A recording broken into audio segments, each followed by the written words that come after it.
देशों से भ्रमण करते करते जीव भारतवर्ष में जन्म लेता है। यही एक ऐसा देश है जहाँ वैदिक रीति से वर्ण आश्रम का निर्वाह करते हुए मोक्ष तक की प्राप्ति कर लेते हैं, जहाँ संपूर्ण भूतों के आत्मा रागादि दोषों से रहित विशुद्ध भक्ति मार्ग के आचरण की शिक्षा लेकर क्रियात्मक सैद्धांतिक शिक्षा क्रियात्मक शिक्षा लेते हुए उस परम पुरुष गोविंद के श्री चरण कमलों में अपने आप को समर्पित कर देते हैं, जिससे किसी प्रकार की परेशानी कष्ट आदि न होने पावे। देवताओं का कथन है कि हम लोग क्षुद्र तपस्या आदि करके श्रम तो बहुत होता है, परंतु प्राप्ति क्या होती है? स्वर्ग आदि सुख। पृथ्वी पर में उसकी महिमा गाई गई है, परंतु जब यहाँ प्राप्ति हो जाती है, यहाँ के भोगों में लिप्त हो जाते हैं और जब पुण्य क्षीण होता है तो परेशानी होती है जब कहाँ कैसे जन्म होगा, कि भोग ही किए हुए रहते हैं।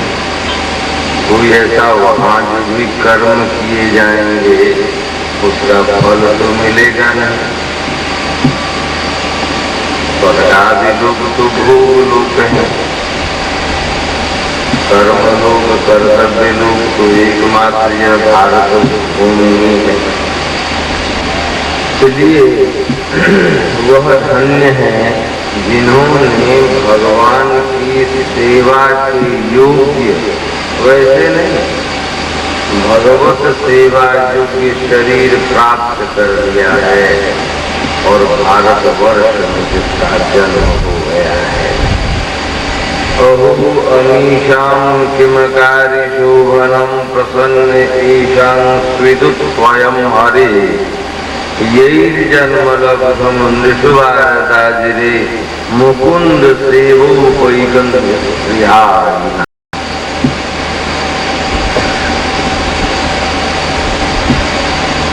गोस्वामी जी ने मोक्ष नहीं मांगा, धर्म न अर्थ न काम रुचि गति न चाहो निर्वाण जन्म जन्म सिया राम पद यह वरदान न आम। श्री सीताराम के चरणों की सेवा प्राप्ति होती रहे तो बार बार मेरा जन्म नहीं होता रहे। जब श्री अवध से साकेत की यात्रा कर रहे थे श्री राम, अपने समय के समस्त अवधवासियों, अवधवासी भक्तों के साथ श्री हनुमंतलाल जी अनुमंत से बैठे हुए थे। बोले, क्यों भाई आप नहीं चलोगे? बोले, महाराज क्षमा करें। क्यों, क्या बात है? बोले, जाने में तो आपका दर्शन हो पाएगा, सदैव आपके दर्शन होते रहेंगे, परंतु इस भूमंडल पर भारतवर्ष में आपके कथामृत और नामामृत, इस रस का आस्वादन जिस प्रकार से हो पाता है वहां नहीं हो पाएगा।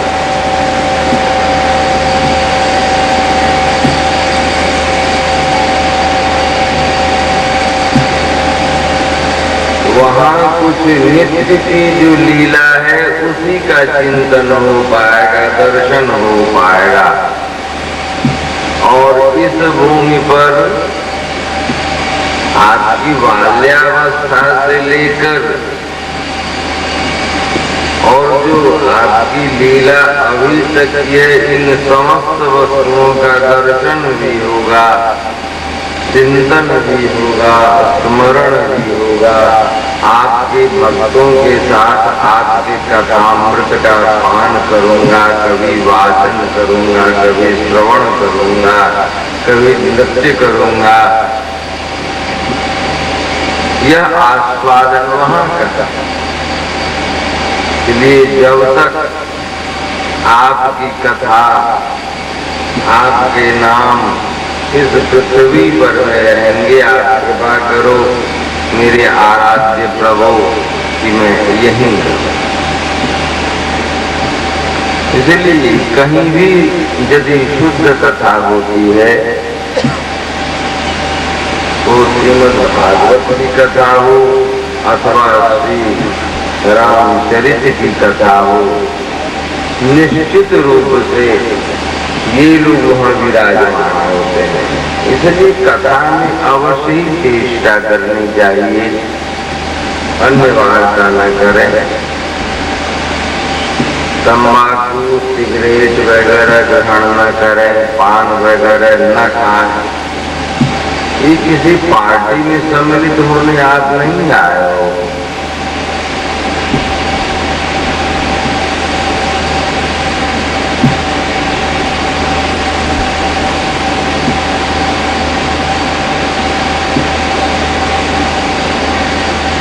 इस प्रकार यह भारतवर्ष में इसकी महिमा है। यहाँ समस्त साधुओं का उद्गम स्थान है। उपसंहार करते हुए स्पष्ट रूपों में कहा है देवताओं ने कि जहाँ जिस जगह भगवत कथा नहीं होती, भगवत कीर्तन नहीं होता, जहाँ संत महात्माओं अतिथियों की सेवा नहीं होती, दीन दुखियों की सेवा नहीं की जाती, उस जगह को धिक्कार है।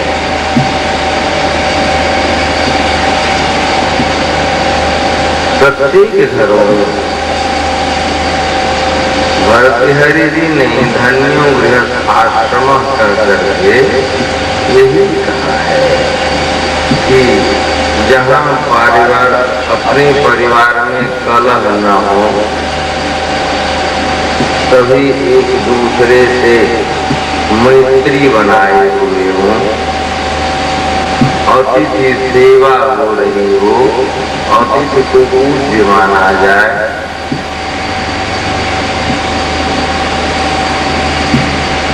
और नित्य प्रति अपने परिवार में भगवत कथा हो, भगवान नाम थोड़ी ही देर हो, श्रीमद् भागवत हो, श्री रामचरित हो,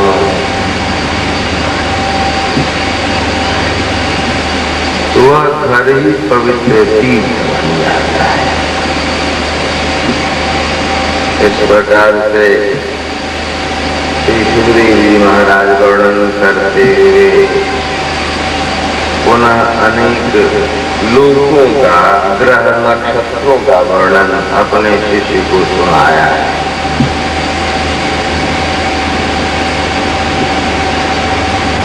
साथ ही बोल दिए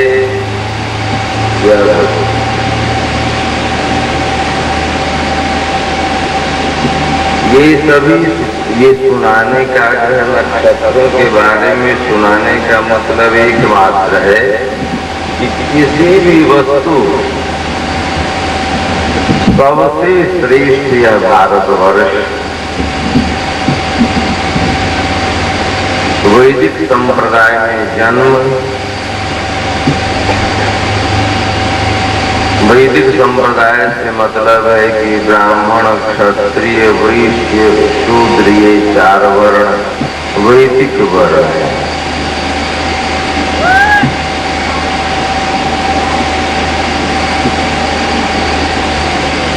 परंतु भागवत धर्म का पालन करने वाले इससे निम्न जाति में भी जन्म लेते हैं, कोई घबराने की बात नहीं है। भगवान नाम लेने का अधिकार सबों को है, श्रीमद् भागवत सबों के लिए है।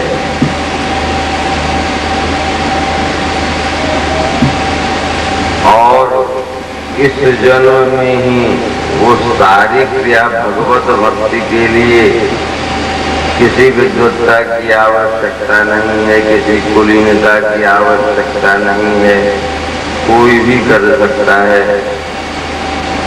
भगवान नाम कोई भी ले सकता है। यही भागवत धर्म की सबसे बड़ी विशेषता है।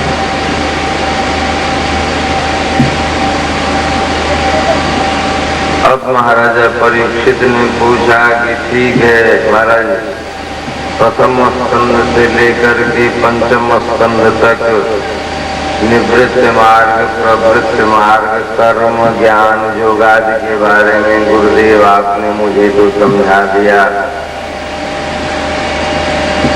स्वयंभू मनु के वंशों के बारे में भी समझा दिया, दक्ष प्रजापति आदि के बारे में, वंशों के बारे में भी समझा दिया।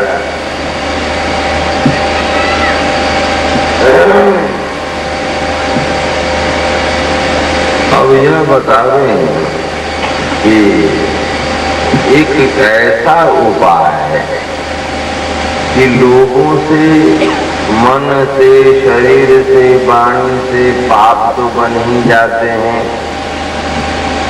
अब कदम दर कदम कैसे चलेंगे, कहीं न कहीं गलती हो जाएगी तो पाप बनेंगे ही, पाप बनेंगे तो उसे भोगना ही पड़ेगा। तो जो पाप बन गया है वो समाप्त हो जाए और पुनः ऐसी क्रिया न होने पावे, इसकी कोई व्यवस्था है? अधुनेह महाभाग यथैव नरकान् नरः नानुग्रह यातनान्य यातनुजाख्यातुमर्हति। उस अनुष्ठान के बारे में प्रश्न कर रहे हैं। परीक्षित जी महाराज ने देखा कि मेरा शिष्य तो भाई बड़ा ही बुद्धिमान है, अपनी बुद्धिमत्ता का परिचय तो पहली ही बार दे चुका है। लग रहा है धीरे धीरे इसमें और भी भाव विकसित होते जा रहे हैं। तो सुखदेव जी महाराज बोले, देखो भाई, प्रायश्चित का विधान है, पाप करते हैं लोग तो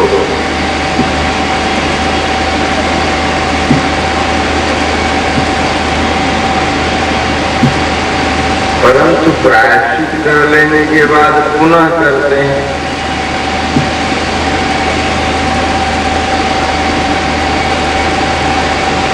अब आज आप यहाँ हम सभी बैठे हुए हैं, ऊपर से कालीन वगैरह दी गई है, नीचे का कुछ दिखने में तो आता नहीं, जहाँ मिट्टी है घास को हटा दिया गया होगा, फिर हो गया।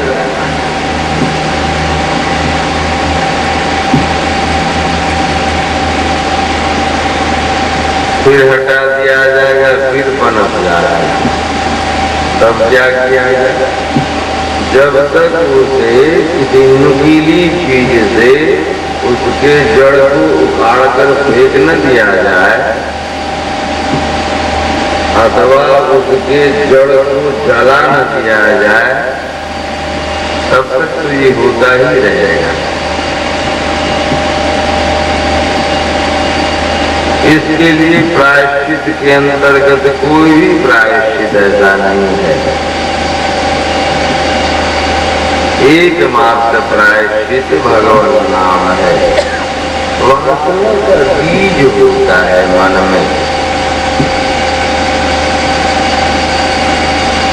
लोगों को इतनी परेशानी है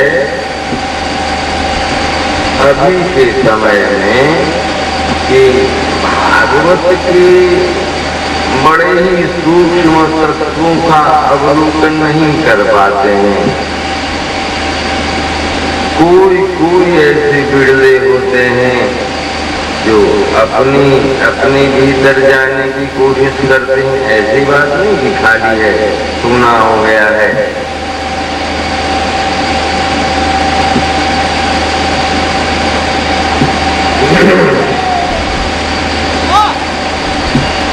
अपने भीतर जाएंगे तो सिद्ध प्रदेश में छोटे छोटे बीज को देख पाएंगे।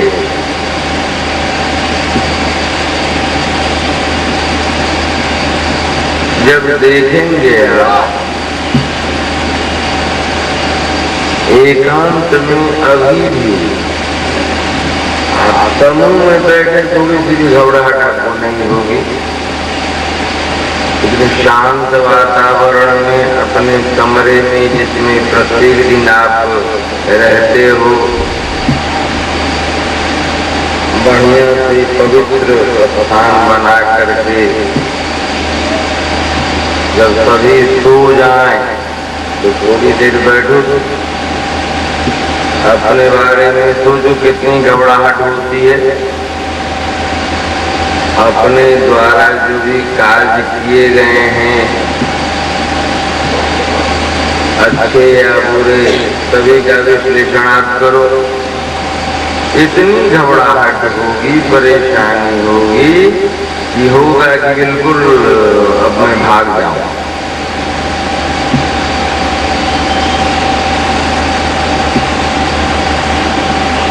धड़कन बढ़ रहा है तो क्या करोगे? छोड़ दो। सरल उपाय है भगवान नाम।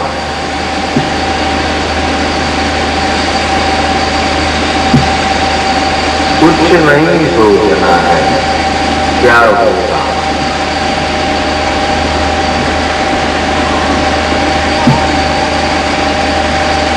इन सारी परिस्थितियों से अवगत है श्री सुखदेव जी।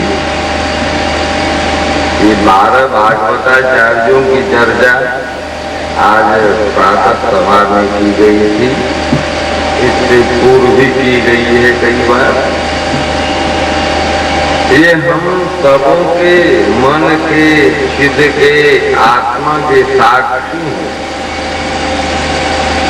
हम लोगों से परिचित हैं, मेरी मनोदशा से परिचित है, मेरी अंतर्गता से परिचित है, तब तो उपचार बतला रहे हैं।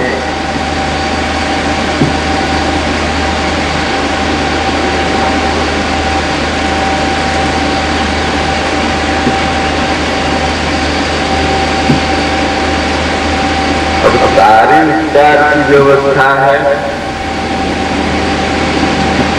दवा भी है, खाना पड़ेगा तभी तो हम ठीक हो पाएंगे। भाई दवा में पैसे लगते हैं, पैसा नहीं लगेगा। समय लगते हैं, नहीं पैसा लगेगा। समय कहाँ है मेरे पास में? कोई चिंता की बात नहीं। अब इससे सरलतम स्थिति क्या हो सकती है?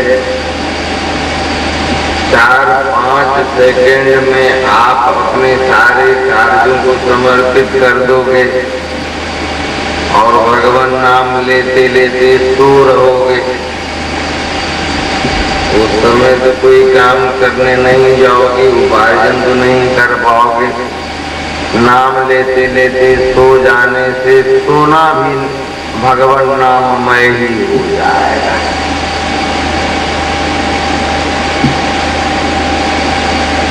बोले देखो भाई,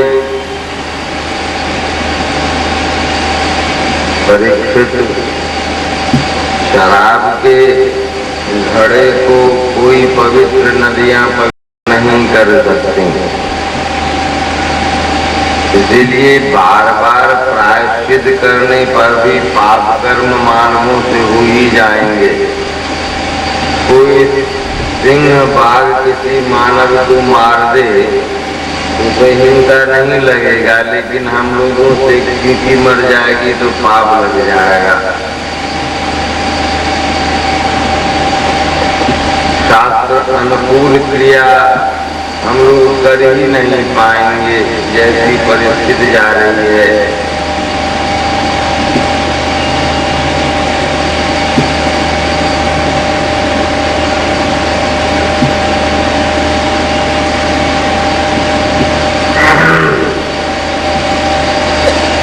एकमात्र भगवान नाम ही सारे प्रायश्चितों का प्रायश्चित है, सारे पापों का पूर्ण रूप है। नाम लेते रहो, इसमें किसी प्रकार की विधि विधान की आवश्यकता नहीं है, गुरु करने की आवश्यकता नहीं है, चंदन टीका लगाने की आवश्यकता नहीं है। वो काम समय आने पर हम ये कर देंगे।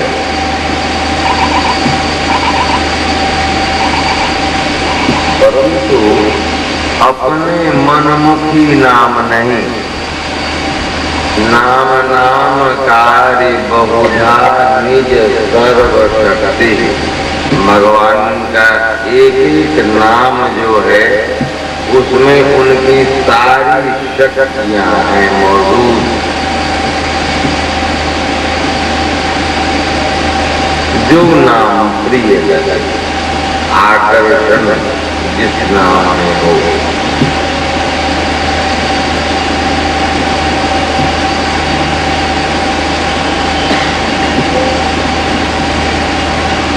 लेकिन अनवरत वो चल रहा है। देखो परीक्षित, इस विषय में एक प्राचीन कथा है कि कन्नौज में एक दासी पति अजामिल रहा था। पहले वो सदाचारी ब्राह्मण थे।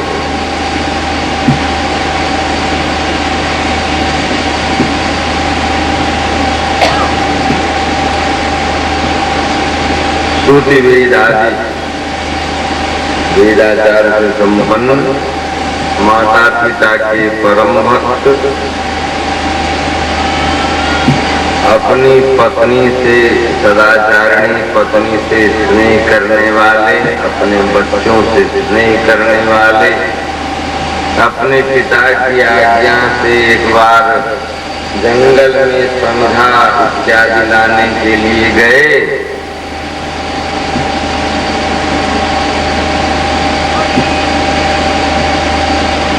संघा लेकर के आते समय में कुछ दूर वन प्रदेश में एक वेश्या को उन्होंने देखा, किसी पर पुरुष के साथ वह आलिंगनबद्ध होकर मद्यपान करते हुए नृत्य कर रहे हैं। उनके हाव भाव से बिल्कुल ही इनके दिमाग में बस जाने पर कुछ दूर जाकर वापिस आ गए, विस्मृत कर गए कि अपने पिता की आज्ञा से मैं अपने माता पिता का ही लड़का,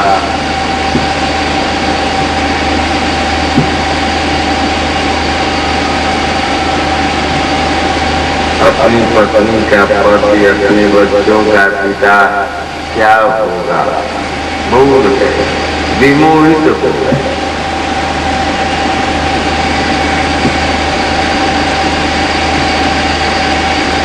यही मन की वृत्तियां हैं।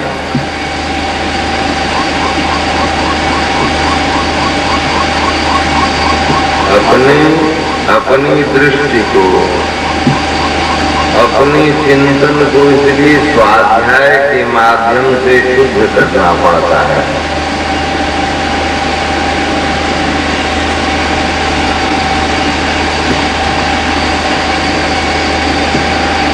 ये यदि नहीं हो पाते हैं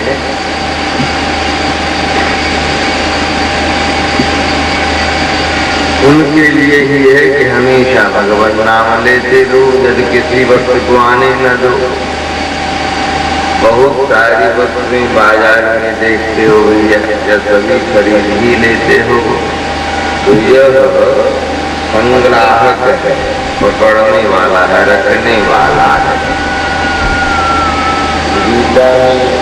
गीता में भगवान ने कहा है, ध्यायतो विषयान् पुंसः संगस्तेषुपजायते संगात संजायते कामः।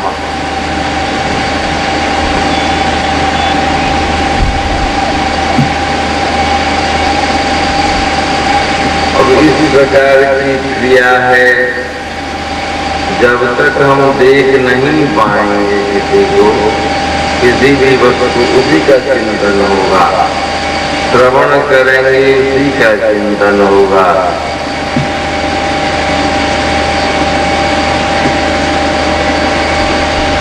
रस लेंगे उसी का चिंतन होगा, स्पर्श होगा उसका चिंतन होगा। तो देख लिए अजामिल, अब चिंतन होने लगा, वापिस चले आए, उस वेश्या के साथ, उस दासी के साथ रहना प्रारंभ कर दिया। उससे कई संतान हो गया उन्हें।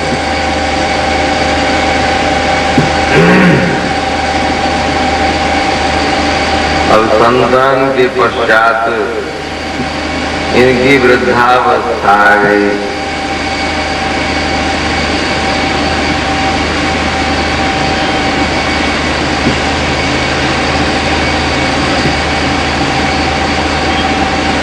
वृद्धावस्था आ जाने पर में उस दासी को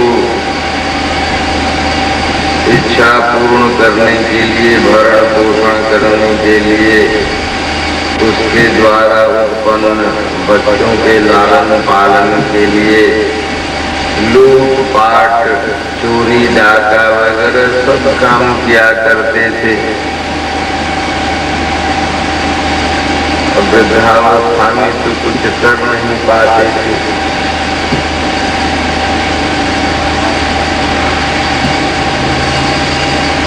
पूर्व की थोड़ी सी संपत्ति थी, उसी से काम चल रहा था। अब ये सोचे कि अब क्या होगा।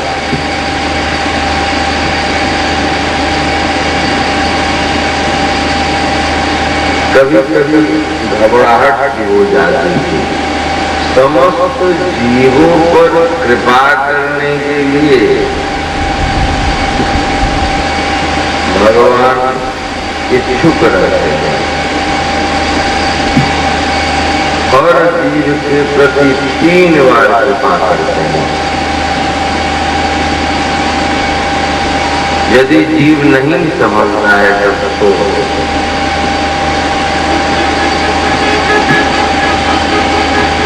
एक साधु को भेज दिया उन्होंने।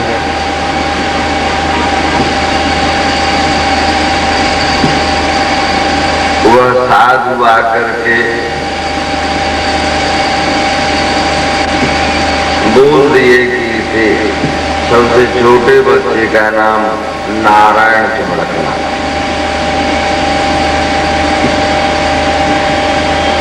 साधु के द्वारा आशीर्वाद स्वरूप उस बच्चे में आकर्षण अधिक था। दिखने में सब बच्चों से सुंदर भी था। अब हमेशा नारायण नारायण नारायण नारायण करने लगे।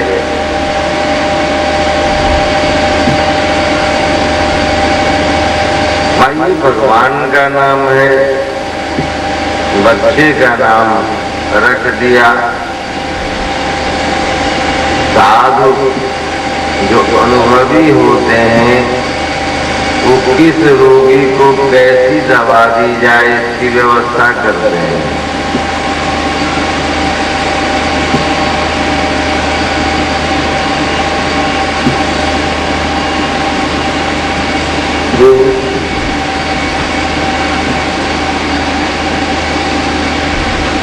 पाप कर्म करते करते आयु से पूर्व ही मृत्यु का समय आ गया।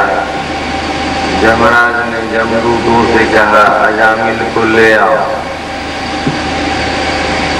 उसके कुछ दूत आए, अपने पास में जमपात में लेकर के उसके भयानक रूप का दर्शन करके बड़े भयभीत हो गए। भय के अवसर पर जो सबसे स्नेही होता है उसी का नाम स्मरण में आता है।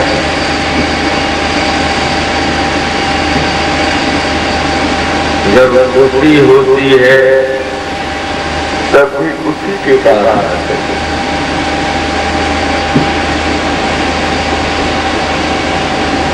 बहुत जोरों से बोल पड़े भय के मारे नारायण।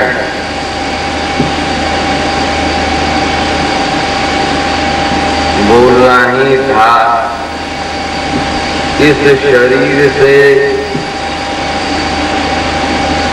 जब प्राण निकलते रहते हैं बाहर, उस समय किस प्रकार की परेशानी होती है, कष्ट होता है। सबको नहीं, जिन्हें आ सकती है।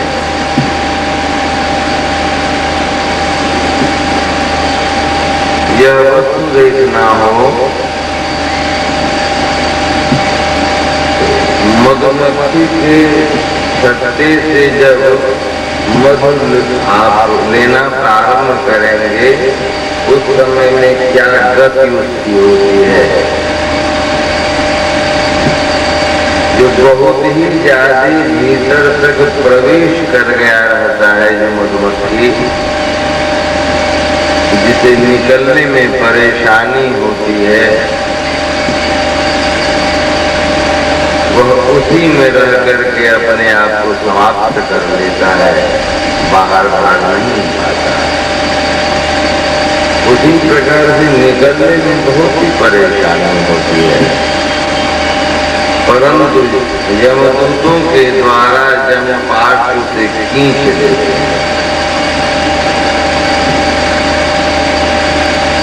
ये आवश्यक है कि अपनी सावधानी से धीरे धीरे कर्तव्य का निर्वाह करते हुए किसी भी व्यक्ति के प्रति स्नेह न रखें।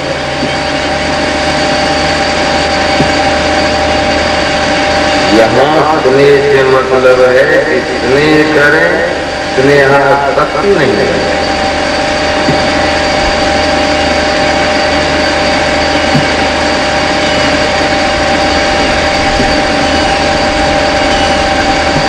ये सारी क्रिया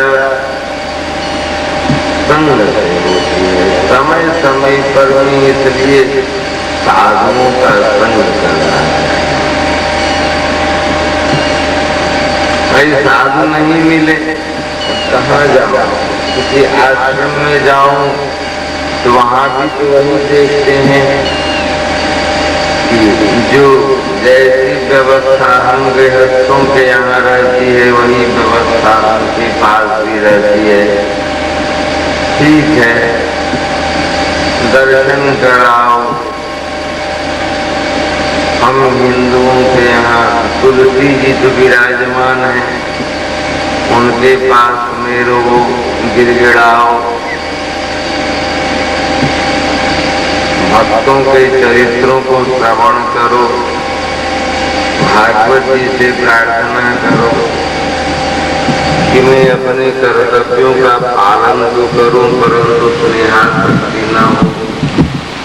याद कृपा करो, मैं चाहता हम बोलते हैं। एक बार रामकृष्ण परमहंस के समीप नरेंद्र, जो बाद में विवेकानंद कहलाए, बोले बाबा बाबा मैं चाहता हूँ कि माँ का दर्शन करूं और सबों से अलग हो जाओ। बोले ठीक है, आना आ। अपने दाहिने अंगूठे, अपने दाहिने हाथ के अंगूठे से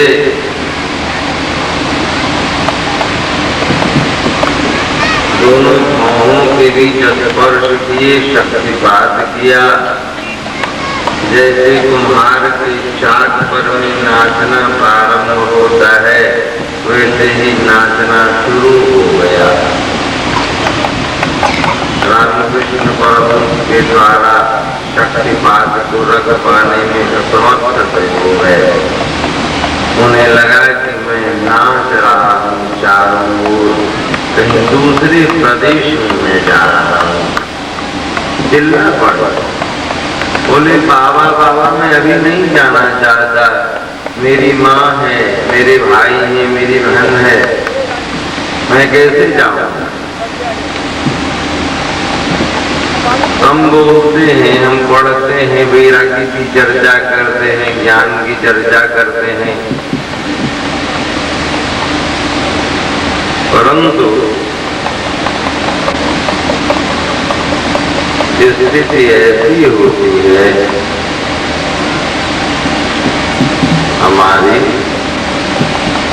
कि हम घबरा जाते हैं।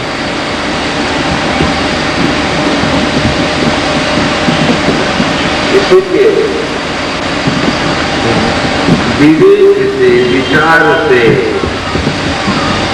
आप लोग जितने श्रोतागण हैं, महिला वर्ग हो या पुरुष वर्ग हो, अपने सारे कार्यों को करते हुए एक ऐसे स्थान में गोष्ठी की व्यवस्था अवश्य करें जहाँ अपनी चर्चा आप करें, शुद्ध चर्चा,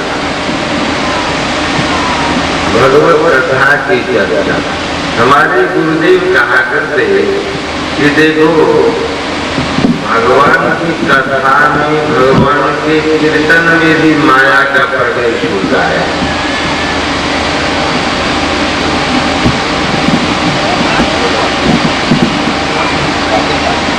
तो भाई लोग जाए जहाँ और कैसे होता है? बोले अब भगवत कथा प्रारंभ किसी ने किया तो भगवत कथा जब होने लगती है तो धीरे धीरे कहने वाले के मन में अहंकार होने लगता है।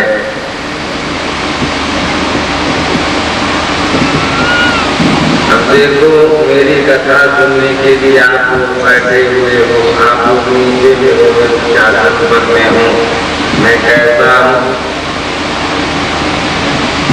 यह अहंकार होने जब लगेगा तो यह अहंकार अभी परेशान करेगा।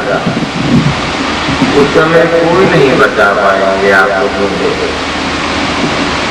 बाहर से जब आग लगती है, जिसे बचाने के लिए आप सभी मौजूद होंगे। मेरे भीतर में आग लगी हुई है जिसे कोई नहीं देख रहे हो, इसे तो मेरे गुरुदेव ही बचा पाएंगे। अब किस प्रकार से अब मन में सोचने लगूंगा, मेरी वाणी ऐसी होने लगेगी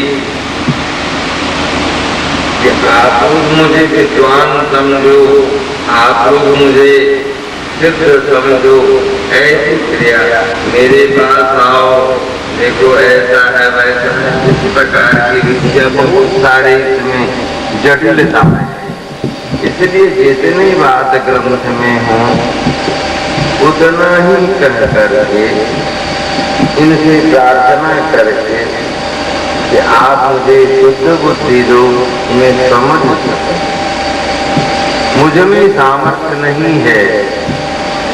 आप जब कृपा करोगे श्री भागवत जी, श्री रामचरित, श्री चैतन्य चरित, आप जब कृपा करोगे तभी तो मैं समझ पाऊंगा। नाम संकीर्तन हम कर रहे हैं, यदि स्वर अच्छे हैं, लोग आ गए, बहुत सुंदर कीर्तन आप कर रहे हो, मन बड़ा प्रसन्न हो गया। अभी 4-5 ही आदमी आए और भी आदमी आते तो अच्छी बात थी। भैया आपके लिए कीर्तन तो नहीं किया जा रहा है, यहाँ भगवान को उनका नाम बड़ा प्रिय लगता है, मुझे भी प्रिय लगता है। इससे अनेकानेक प्रकार की शुद्धियाँ हो जाएंगी, इसलिए मैं कीर्तन कर रहा हूँ। और वहाँ कुछ पैसे भी आने लगे, मान सम्मान भी बढ़ने लगा।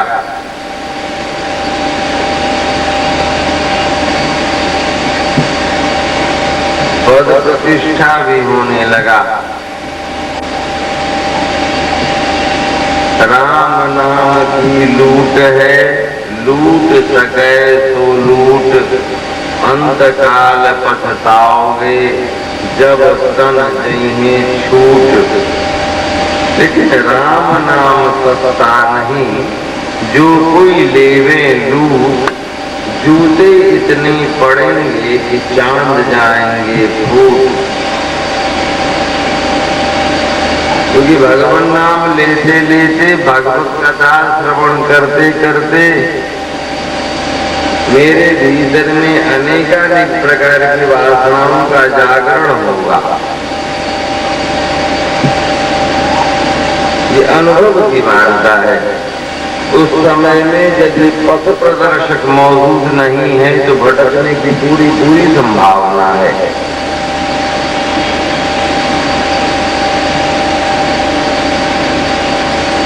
बड़ी सावधानी के साथ अपने को ले चलना पड़ता है।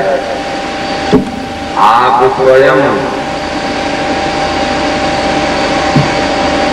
मरीज भी हो, डॉक्टर भी हो, छुरी भी आपके ही हाथ में है, अपने घावों का ऑपरेशन भी आपको ही करना है। ये साधन मार्ग है।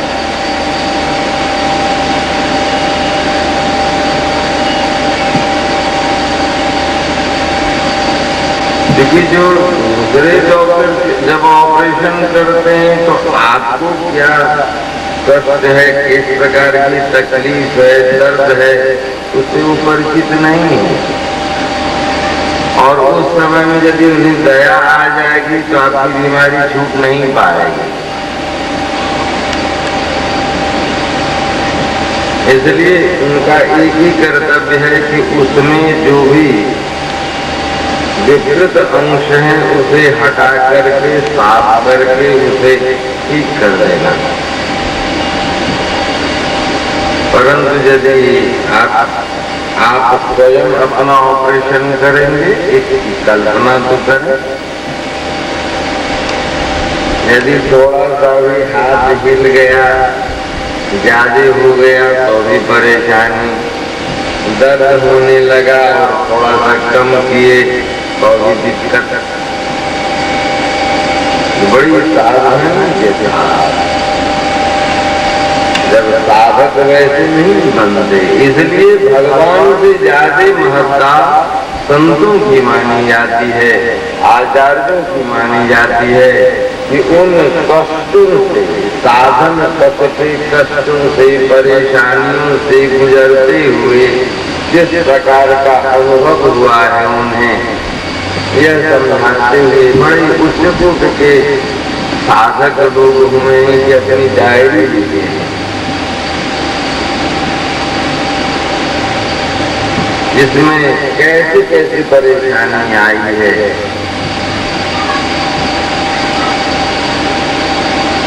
वैसे ही नाम साधक जो भी साधना करे अपनी डायरी लिखे और सत्य बातों का उल्लेख वो करें। इस समय में कैसे क्या हो रहा है आपके साथ, कैसे घटना घट रही है।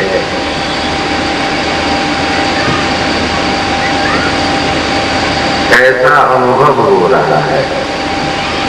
तो यह अजामिल नारायण नाम जब उच्चारण किया भय से तो विष्णु पार्षद दौड़े हुए चले आए, नंद सुनंद आदि। बोले रे मूर्ख ठहर जा, तू कहाँ लेकर के जा रहा है? बोले क्यों? आप तो कोई दिव्य पुरुष लग रहे हो, यह अति पापी है। बोले तुमने कभी धर्म का नाम जाना है या नहीं? बोले मैं धर्मराज का ही तो दूत हूँ। बोले क्या तुम्हें शिक्षा नहीं प्राप्त हुई?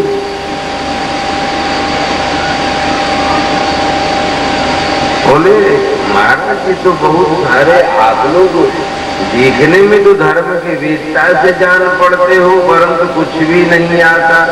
हम लोग भी यमदूत हैं, मुझे भी ज्ञान है। जो जैसा कर्म करेगा वैसा फल भोगना पड़ेगा उसे। बोले सही बात है।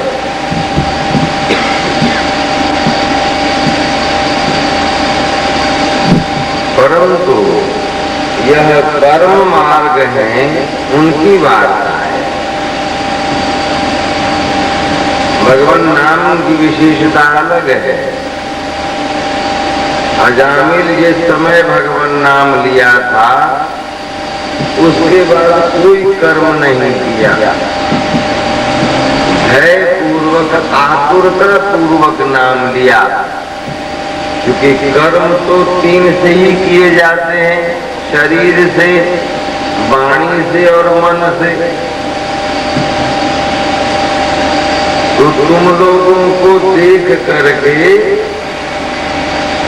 भययुक्त अवस्था में नारायण नाम का उच्चारण किया, उसके बाद कोई काम किया नहीं।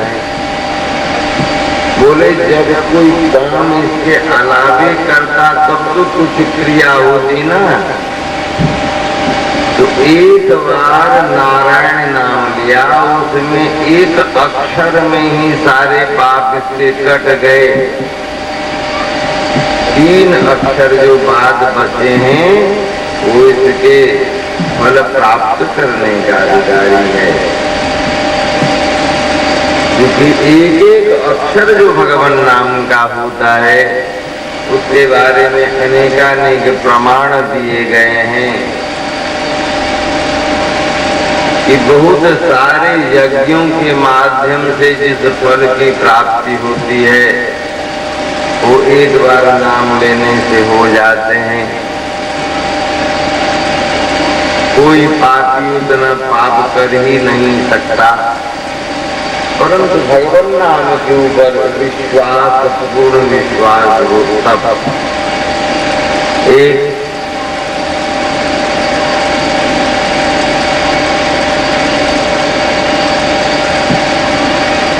भारतीय स्वतंत्रता आंदोलन के समय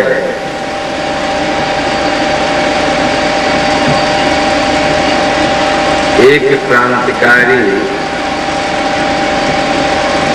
जेल से भाग करके निकल रहे थे कलकत्ता में।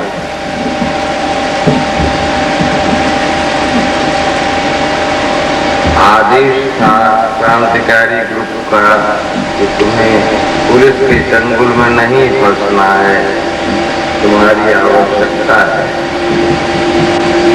तो कलकत्ता में किसी खंडहर में छिप गए।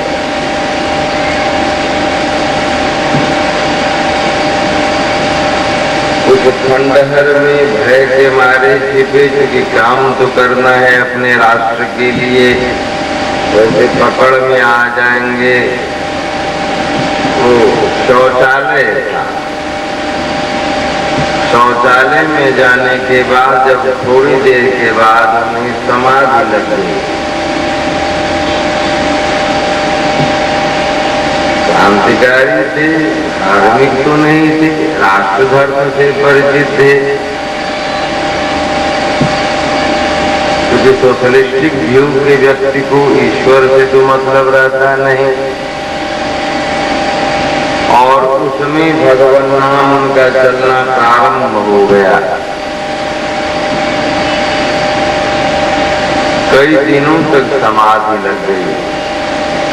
जब वहां से निकले तब जाकर के अपनी सारी व्यवस्था जो उनके जिम्मे थी वो करके हाथ जोड़ दी और बड़ी उच्च कूट के साधु हो गए, संत हो गए।